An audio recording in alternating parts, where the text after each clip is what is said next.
Life before you graduate from high school is very structured.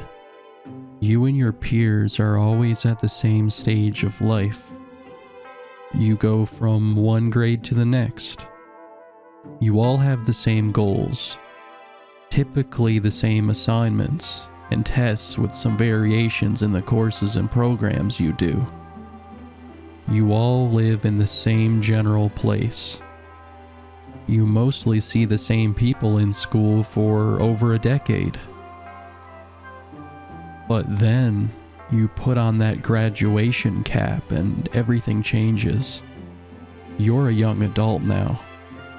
The structure you've been thrown into is gone, and you have the choice of what you want to do with your life. This can be liberating, or maybe it'll terrify you. You might feel a mixture of both feelings. It's at this point when change and self-discovery begin. Divergence that'll only become more and more apparent with time. Some people get jobs.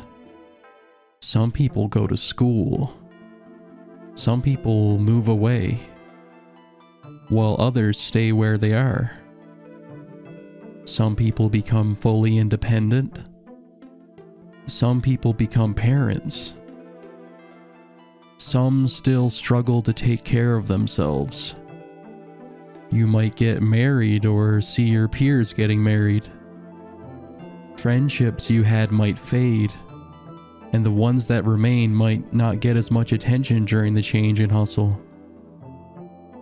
The greatest divide of all is between the people who find their path and the people who get lost along the way. Being lost often breeds insecurity, doubt, hopelessness, and confusion. But you're never truly lost. Welcome to Games for Healing, the web series where we look at and recommend video games involving mental health, life struggles, and life lessons, plus games that are simply relaxing. If you're an adult soul aimlessly wandering, here's a game that I think you might like.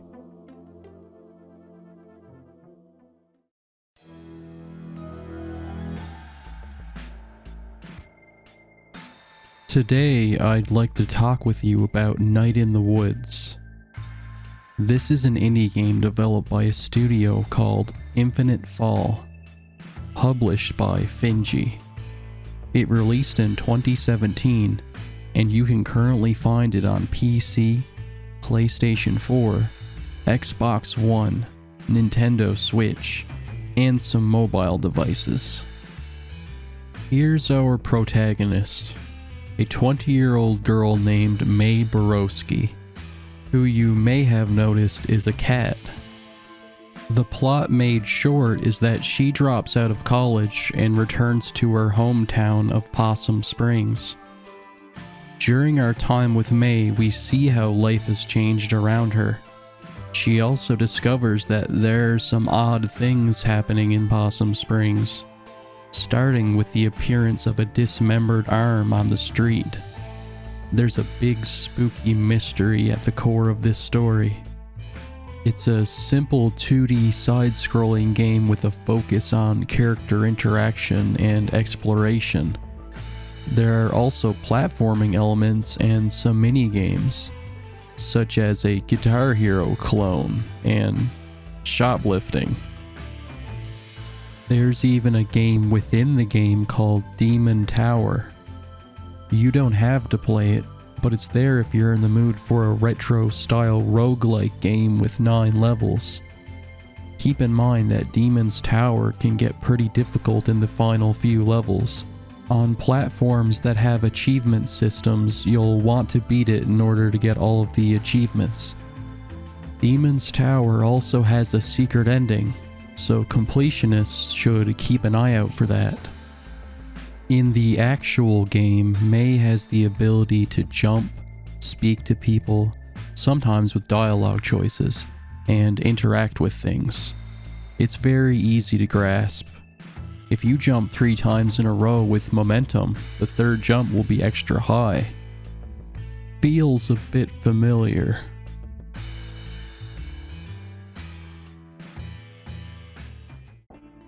The game has lots of relaxing and tonally fitting music to listen to. Graphically, it feels like playing a young children's book or a young children's television program. Except this game is definitely not for kids. The characters are anthropomorphic animals with incredibly basic yet strong designs. They all stand apart from each other thanks to having unique shapes and silhouettes. Despite being called Night in the Woods, you'll only be spending a small fraction of the game in the woods. The main thing you'll be doing in the game is living May's day-to-day life.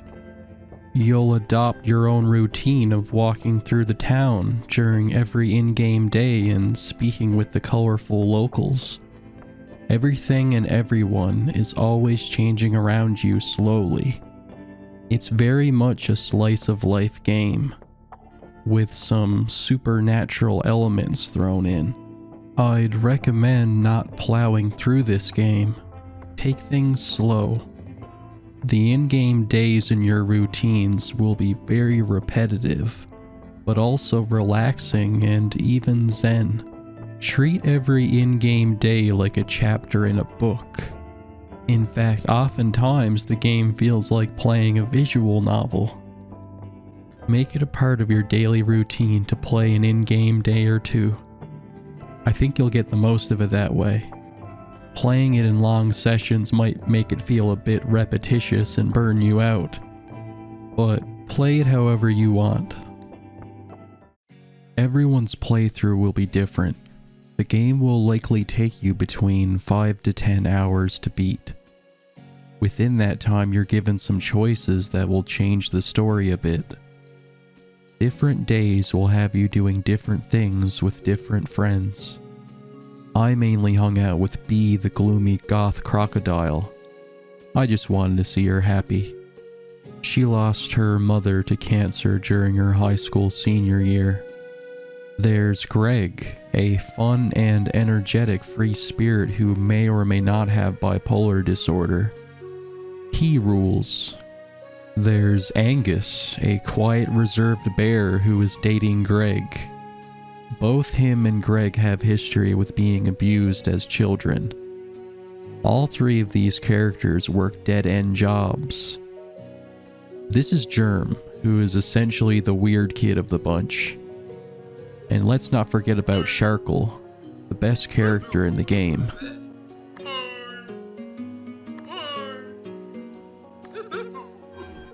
Each main character is likable and interesting. They all have their own qualities and their own issues they struggle with. Whoever you choose to hang out with each day will determine the events that you'd partake in. Your favorite character will shine more than the others.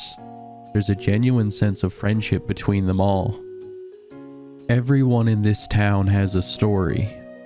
There are plenty of other characters you have the option to get to know and spend time with too, but you won't have to choose them over each other. The fact that you won't be able to see every character interaction means that multiple playthroughs could be worth your while. If you don't want to play the game a second time, you could always just look up the characters that you never got to know very well online. There are a jumble of different themes and subject matter going on in this experience. There are themes of mental illness, existentialism, dealing with death, economic crisis, the faults of capitalism such as the rich oppressing the poor, other political commentaries, existential dread, religion, supernatural happenings, and more. Any number of these themes may resonate with you, and I say play it if they interest you.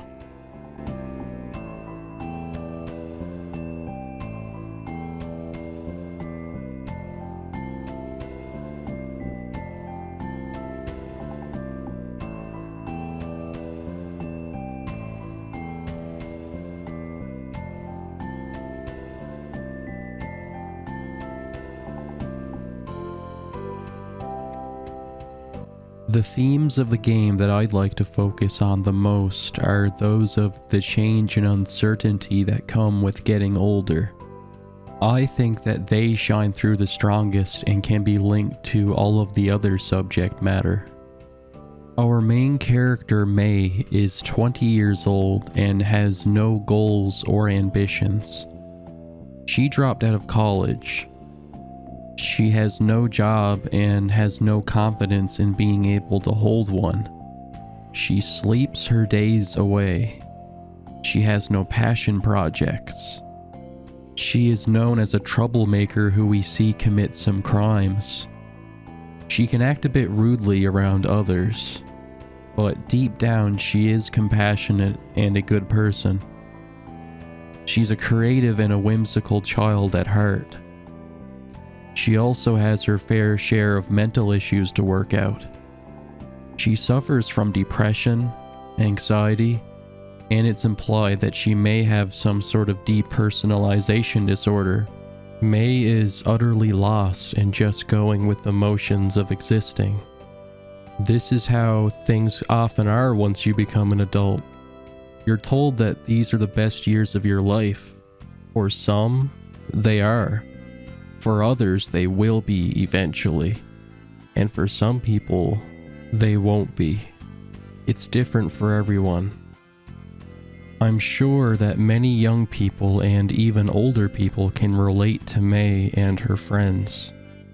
Her friends also feel lost and lacking in control of their paths, all working dead-end jobs in a small town and wishing for something grander.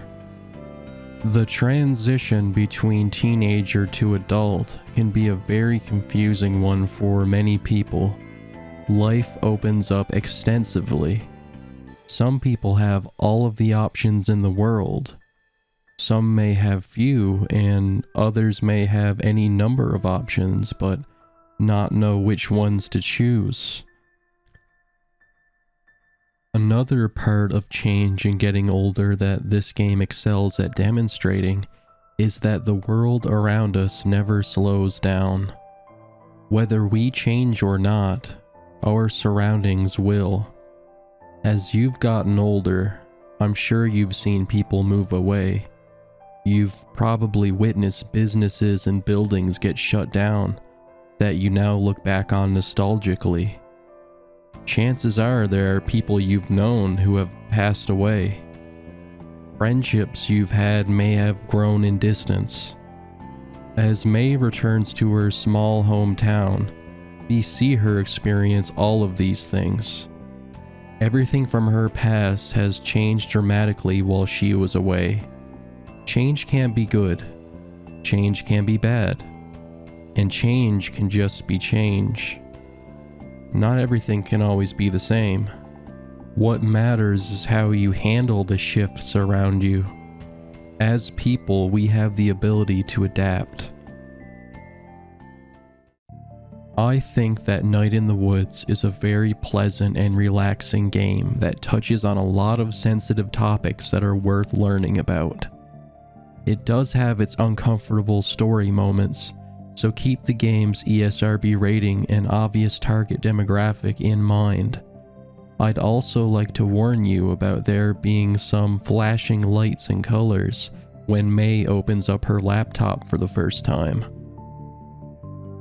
If I were to choose my least favorite part of the game, I'd go with the technical issue of just how much loading time there is.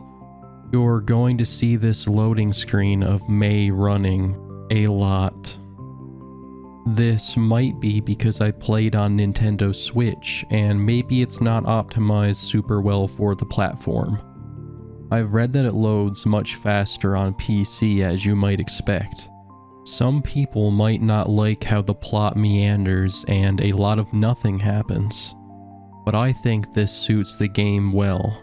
It really fits the tone of small town life. Night in the Woods is far more about getting to know its characters than anything else. They're the best part of the game. Definitely my favorite part. Another thing I like about this game is that there's some poetry in it, and I really love poetry. Night in the Woods is not for people who like action-packed games. It's a very chill and slow-paced game. If you're patient and enjoy reading, you're most likely to enjoy everything. I think that the game's climax is a bit abrupt, and some of the elements of the game's big mystery feel a bit out of place. I won't spoil what happens. I will say this about the ending: not everything gets a resolution, and the characters still have their struggles to deal with. Life goes on. That's an important lesson. Life goes on. I think that the people who end up liking Night in the Woods from a gameplay perspective will really like it, and the people who don't like it will probably get bored quickly. Regardless, this video game does a very good job of showing us real-world issues and real problems that people have, all through the lens of realistic, likable cartoon animals. I'd personally recommend giving it a try, especially if you're a lost adult looking for characters to relate to.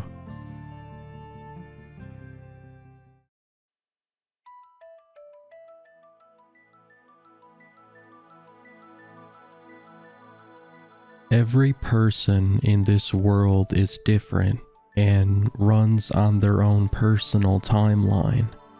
You are unique, and you shouldn't compare your timeline to others. We all have different goals and passions, and we discover and pursue them at different rates.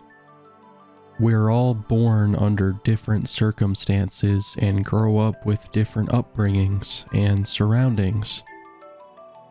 You might see people your age going to school, graduating, getting married, having kids, doing all sorts of things that you may not be doing. Those are their lives. Those are their timelines. You have your own, and it'll move at its own pace. Yours is no worse or better than theirs. You're doing things too, things you should be proud of. We all have our own different struggles, and you should be proud for having battled yours. If you don't know what to do with your life yet, don't worry. It's not a race.